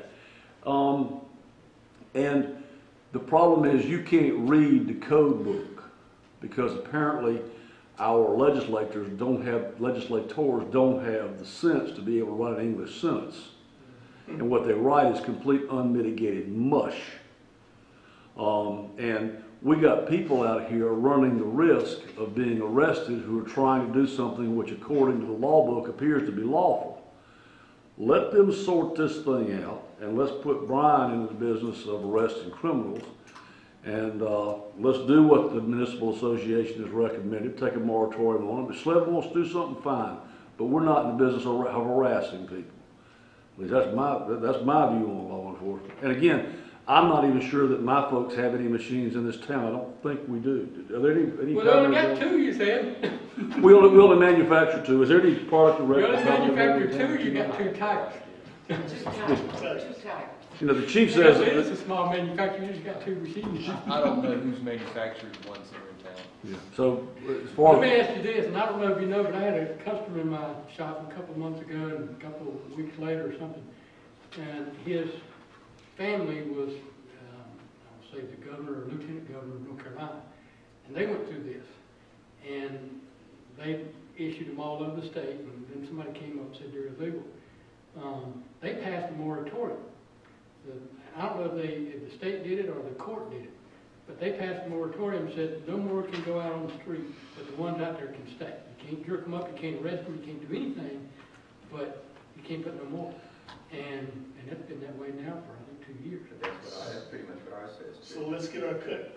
Okay. So, but ours just said you can leave them out there. So let's get our cut while they sort it out. But can we make that moratorium? You can't put any more out there that keeps away the internet cafe. You can leave the ones you got, but in the meantime, you're gonna pay us $500 for the ones you got. I mean, Or does that muddy it up real muddy? that really muddies it up. We don't park. Talk Look, about discriminatory. yeah, you're talking about a 6 month.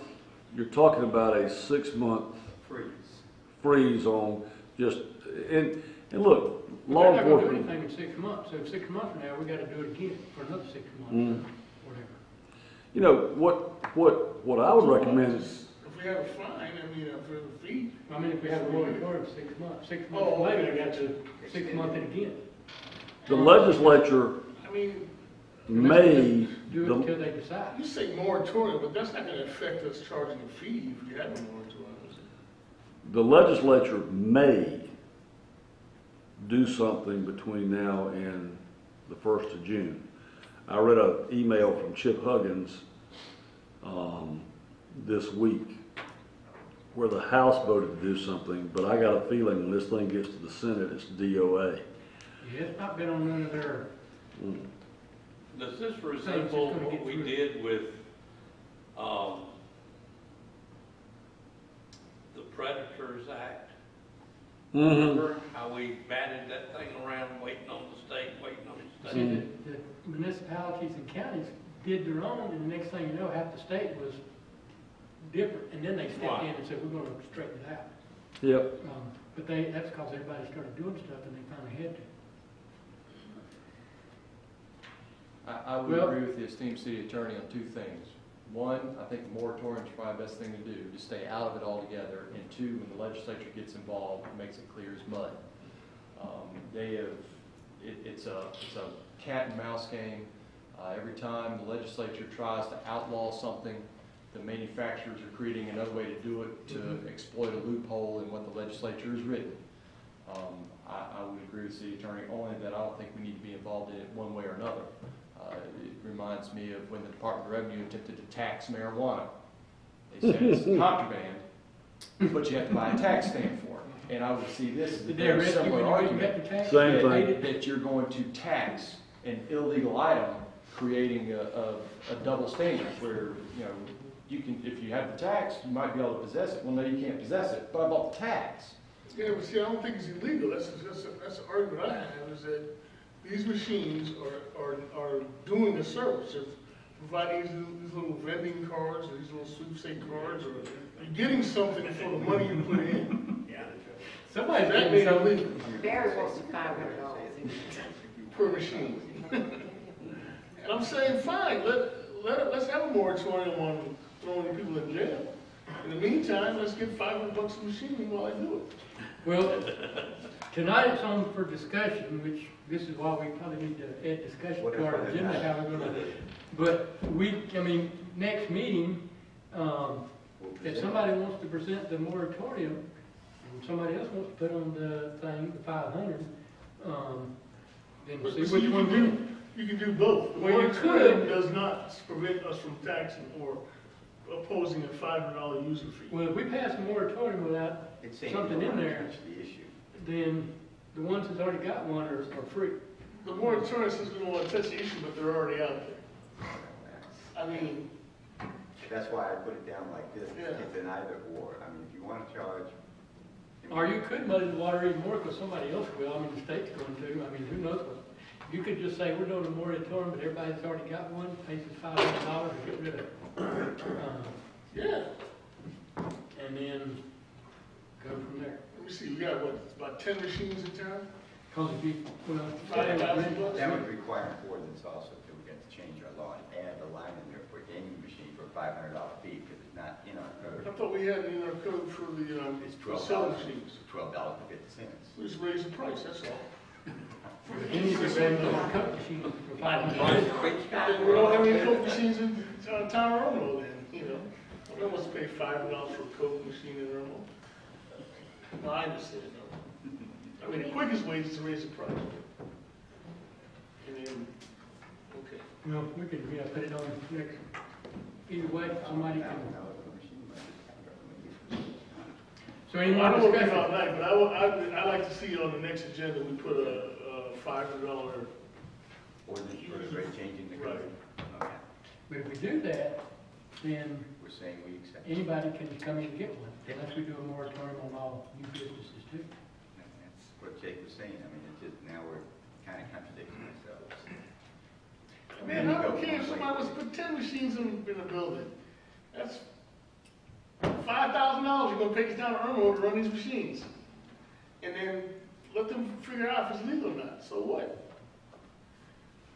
Well, I think the only problem with that is we might have a business like the internet place from 12 to 4 and who knows what's, and all they're doing is, well, I don't know, they serve food or alcohol in there too? It was just all these machines lined up. And they just come sit and drink Coca-Cola? Look, we had a Coke machine?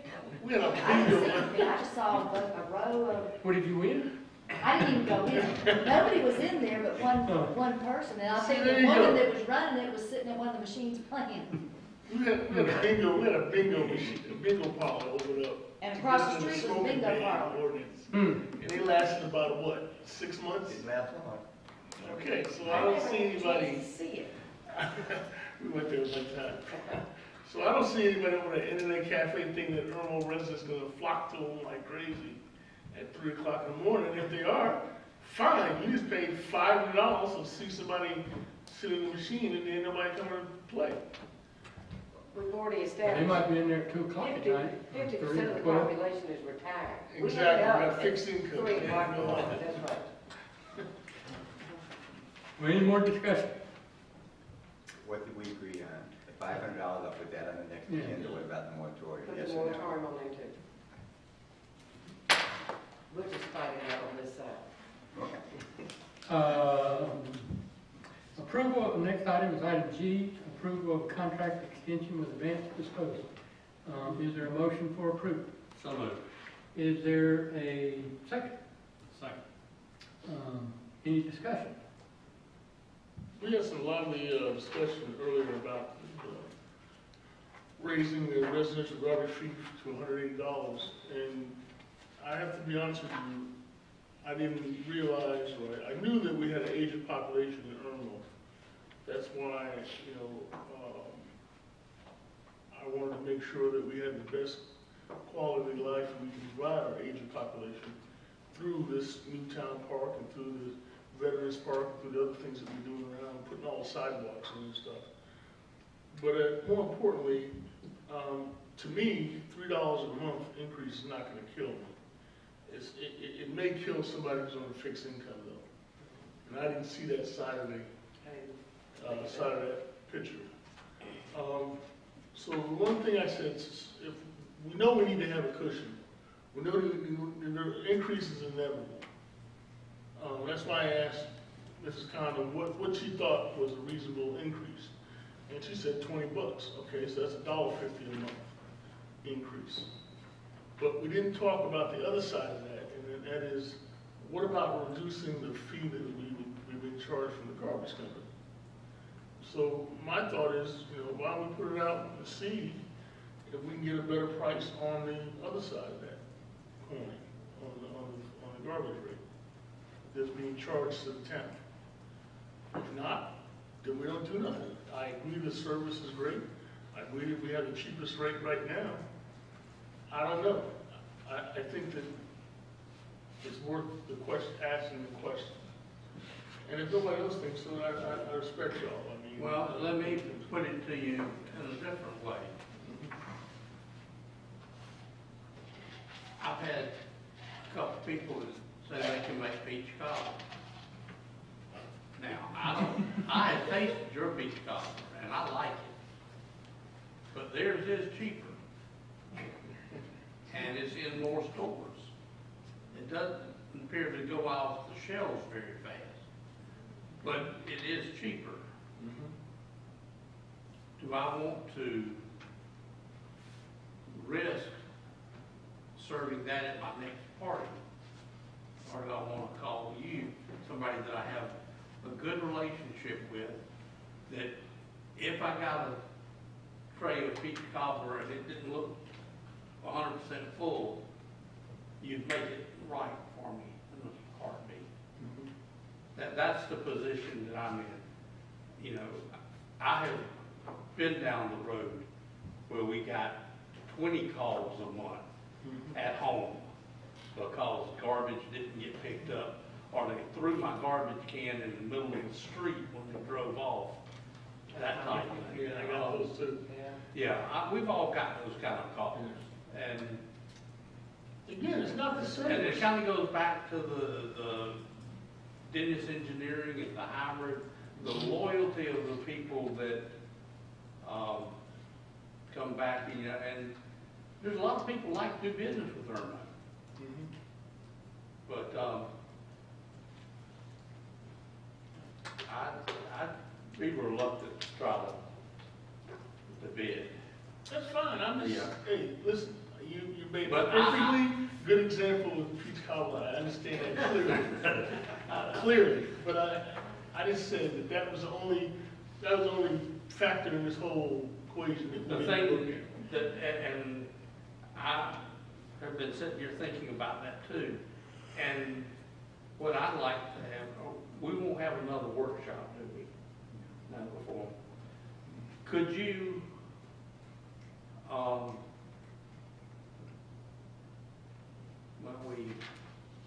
we voted on the 180.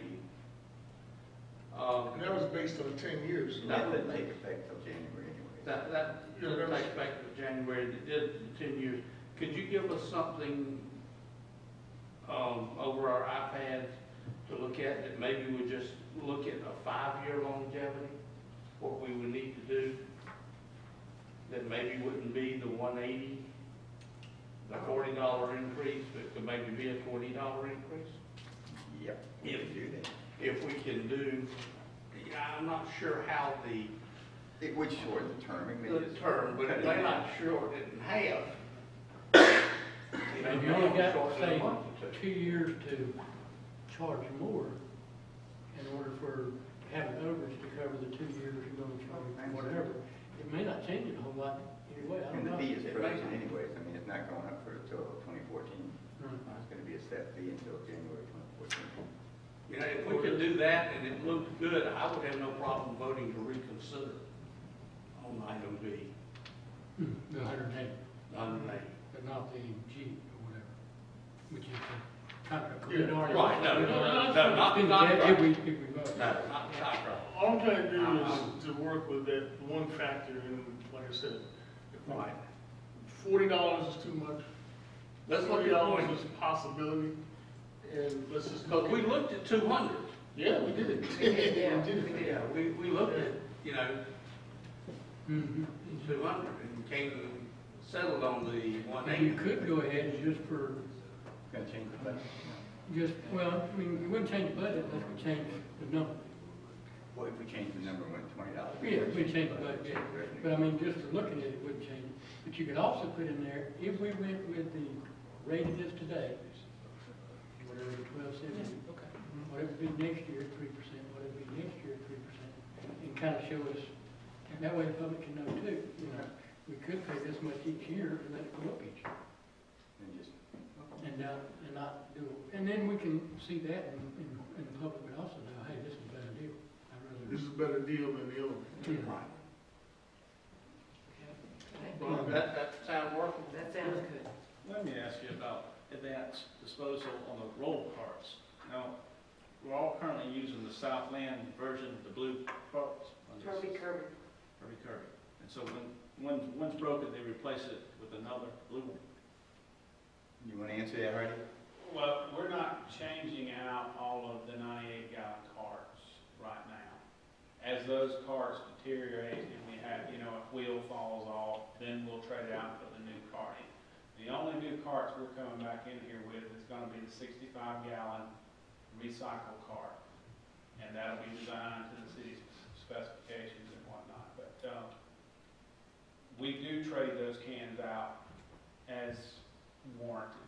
But if you go out and change 11,000 cans at one clip, it's gonna cost you and me a whole lot of money. So, But you are replacing them with the, yeah, I think a dark or yeah, gray it's card. it's a dark gray, charcoal gray cart. It's got the Advanced logo on the side. And as warranted, they go out, and we don't charge you for that. You know, we, that's just part of our operation. Yeah. But, the 65-gallon cart will be of a different color, and you'll get all new parts for the recycling. Not that I've had to, but if I dial the phone number that's on the blue card, you answer, don't you? If you dial that number, that card I gave you the other day, I No, will not the answer. card. The card that's sitting in my house, the blue Oh, card. the company, yes, we It have. a says customer service. Southland on the side Yeah, and a phone number. right, yeah. Advance answers that phone call. That's correct. Okay. Any more discussion? The services that Advance is supposed to provide Irmo, are they the same for all the other municipalities of his customers? Are we asking, do we have more services or less services?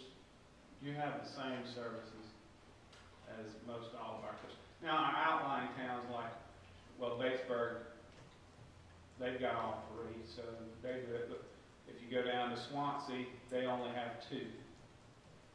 But our Midlands area towns are pretty much all the same. When you say only have two, you mean they only have two carts or only have? No, they only have two services. They'll have either, well, in Swansea's case, we've got garbage and yard waste. Oh, okay. And But you don't do recycling? Right. Okay. Where are you based? Where's your home? My home, The home base for the company? out of Gaston. Out of Gaston. So you're talking about here in South Carolina or just the whole big company? No, the big company. They're out of Well, Florida? we're headquartered out of Florida, but our company for here is out of Gaston. But our corporate headquarters is in Florida. But we've got contracts from all the way from Mississippi all the way up to North Carolina, so we're spread out all through the southeast. You're not going to be sold anytime soon, are you?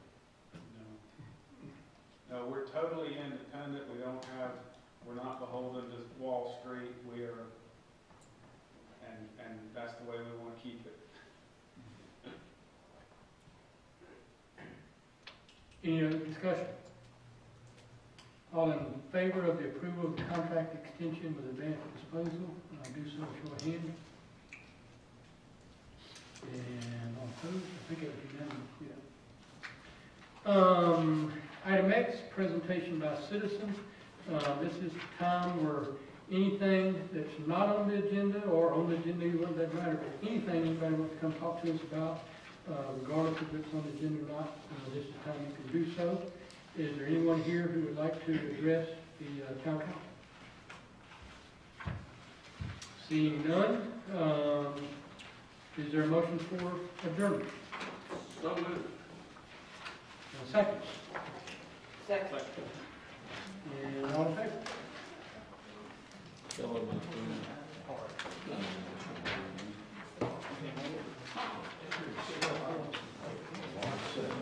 Yeah, well, that's fine. Somebody said they were going to give me a public comment. I know who's making it work. Well, I was sitting here trying to show Bob an email from somebody about the wobbles that I've got. And the little, little error in the copy of the email packet. I can't.